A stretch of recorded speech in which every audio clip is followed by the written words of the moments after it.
Hi, welcome to the channel. Today I'm going to be telling you guys a story of how I moved from Uganda to Canada. Let's go. So my story starts in 2016. I was dating this beautiful lady. She had a friend who was abroad doing his master's after a very long time. So they reconnected via, of course, WhatsApp and all that. And this guy told her about moving abroad, like through education. Like, I didn't believe in that. I was like, I've heard of those stories. I kind of think it's a scam. I don't think it's going to work out. But, so I told her I didn't think that it was real. I told her I think it's a scam. But because it was her friend, I think she had a level of trust. So I was like, okay, do whatever you want, but I wasn't really involved in that stuff because I kind of felt in my gut that it could be a scam.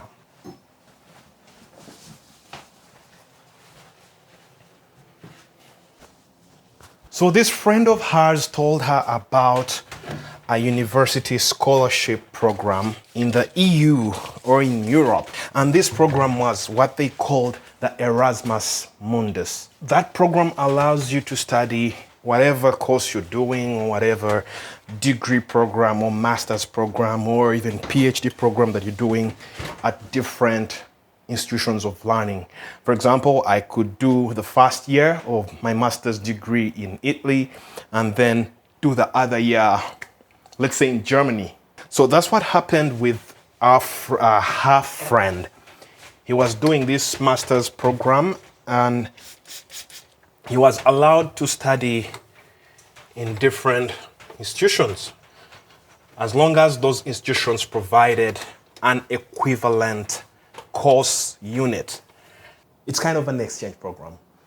So that's what my friend was. That is what my partner's friend was doing. So guys, you see, the organization that was running the scholarship program was called Opera Universitaria, or you could call it the University of Opera, which kind of is not really a university as such, but it was the organization that was called that name. It was running scholarships for the University of Trento, which of course is found in the northern part of Italy. I must tell you, this is a prestigious university. Yeah, it's a prestigious university in Italy. It's not like top, but it's one of the oldest as well, okay? Along with, of course, the University of Bologna.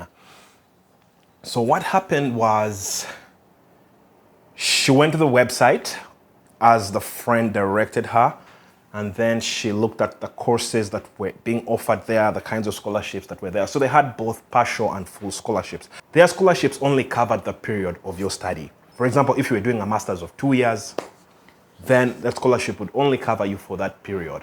And you're expected to complete the program within the 2-year mark. Now, if you exceed that mark, it would mean that you'll have to fend for yourself. You'll have to pay for every course unit that you've missed, or for every course unit that you're going to be retaking. Then you'll have to pay an extra fee, which was round about, I think, 200 euros or 150-ish euro, about there. I don't remember. Guys, first of all, excuse me for having a half-buttoned shirt. It's very hot. The temperature right now is about 27 degrees and we do not have AC in this house. This place is a little bit messed up. Let's just do a little bit of cleaning. She applied to this organization. She applied for a scholarship through this organization. So the way it works is you can't apply for a scholarship. You first have to apply to the university and then get the admission. And then once you get the admission, you can then apply for the scholarship. So that's what she did. She went to the university website, applied for a course. It was a master's program in international management. So that's what she applied for. They were able to give her a place. They gave her admission. So once you get your letter of admission from the university, like if they accept you into their program, then you're also invited to apply for the Opera Universitaria scholarship. So that's what she did. She applied for the Opera Universitaria scholarship, and she was given the scholarship too. Of course, she told me, she was like, oh yeah, I'll be actually going to Europe to study. I was like, I don't believe in those things. I think it's a scam, blah, blah, blah. And then of course, now she started processing her visa. Of course, before you process the student visa, you will need to have your admission and a proof of, I think, payment of school fees, something like that, for you to process your student visa. I don't know how it works in other countries, but in Uganda, if you want to travel to Europe, like to be more specific, if you're traveling to Italy for studies, you will need a proof of funds and also a proof of admission in the university that you're going to be attending. So that's what we did. We saved up a lot of money and put it in her bank account. In fact, we opened up a separate bank account for that specific purpose, where we put up all our monies into that particular bank account. And then, of course, she went through the visa process, which was actually very smooth.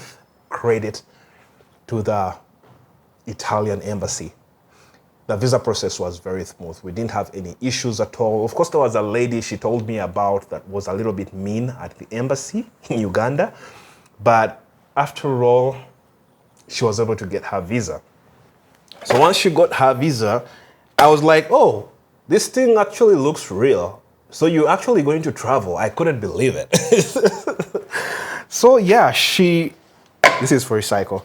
So the day came, we packed up everything, bought the air ticket, and zoom, she traveled. I was still in a little bit unbelief. I still couldn't believe that she was gone.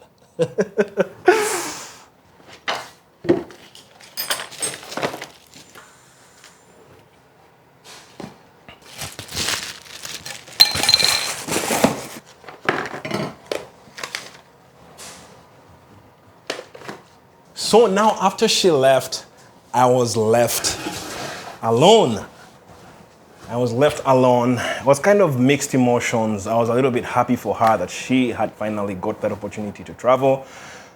But by the way, before that happened, now there is a story before she actually traveled to do her master's, because she traveled to Italy before, I think it was a year before, but it was just for visit purposes. Like she just went to visit the place, and then when she returned was when she got this feeling of, oh my God, the place is beautiful, the land is beautiful. She loved everything that she saw there.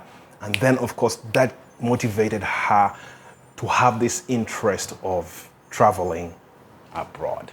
That's my baby's clothes.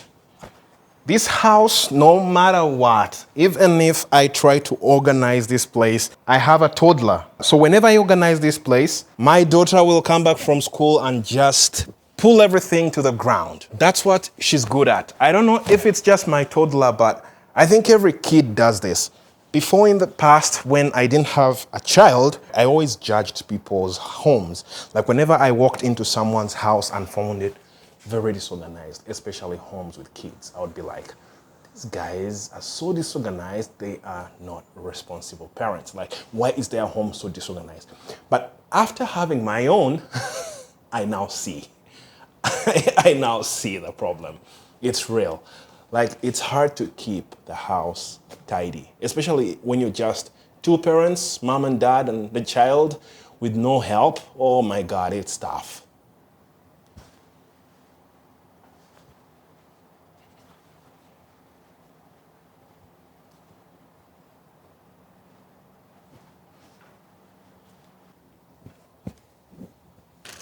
All these blankets will be pulled down when she gets home. Trust me on that one.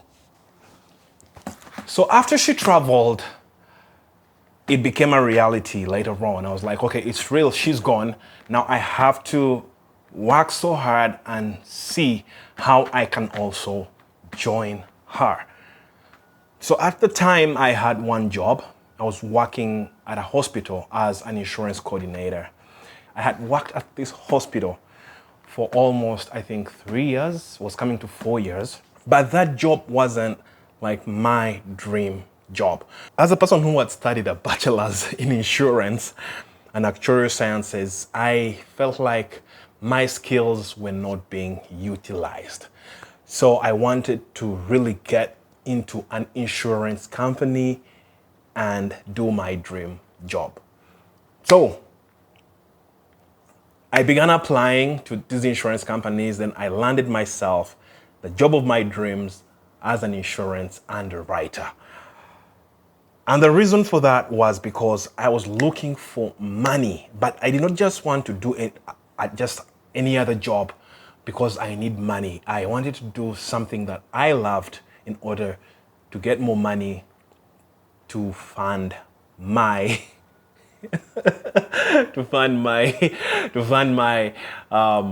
dreams, because I was now dreaming of traveling abroad too. I was now dreaming of supporting my partner while she's abroad. Okay, why is my light flickering? So what happened was I landed this insurance job. So I worked at the insurance company as an insurance underwriter and worked at the hospital as an insurance coordinator. What happened was I asked the hospital to modify my duties so I could only work in the night. And the way I did it, I had to come up with a plan. Okay, sometimes when you have to get things done, you have to find a way. So that's what I did. In Africa, man, like, you have to do what you have to do to survive. As long as I was not killing a person, as long as I was not breaking the law, I knew what I was doing. Working in the night, not everyone wanted to work in the night anyways. So when this opportunity came and I told them I can only work in the night, it was kind of a banger for me. It also worked out for my team because it was a team of 3. And just having one person doing only nights, which means for them, they had to only work in the day, which is kind of cool. You don't have to worry about working in the night. You get to sleep in your nice bed, while a person like me has to be out there busting my ass working in the night.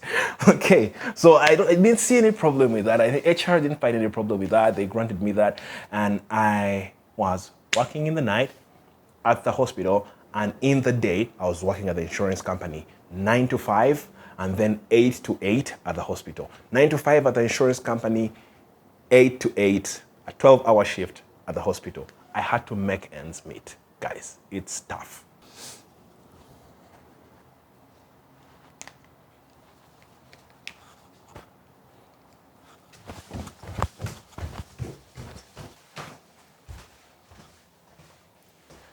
Oh. So up to that point, I was now doing 2 jobs, working at the insurance company, making the money. I must tell you, it wasn't a lot of money, but it was at least contributing something towards my end goal. So eventually, when the admissions opened at the University of Trento, I applied for the same program. In fact, I applied to 2 programs. I applied for international management and I applied for international,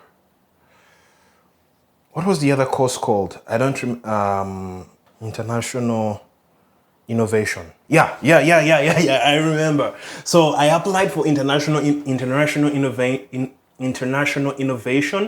and international management. Of course, having a strong background in statistics, economics, financial mathematics, insurance, I felt like I could apply to both programs. So it was a good thing for me to do. I applied to both. And this is what I want to encourage you guys. Like, when you're applying to these universities for scholarships, do not put your eggs in one basket. Because if you put your eggs in one basket, what happens is, if you miss out on that one, it's gone. Just forget about it. So what I want to say is, when you're applying for these programs, guys, don't put all your eggs in one basket. Because if I had only applied for one program, let's say if I had applied for innovation management, maybe I would have got a half scholarship. But because I had applied for international management and innovation management, I was given both scholarships. Of course, but one of them was a half scholarship and the other was a full scholarship.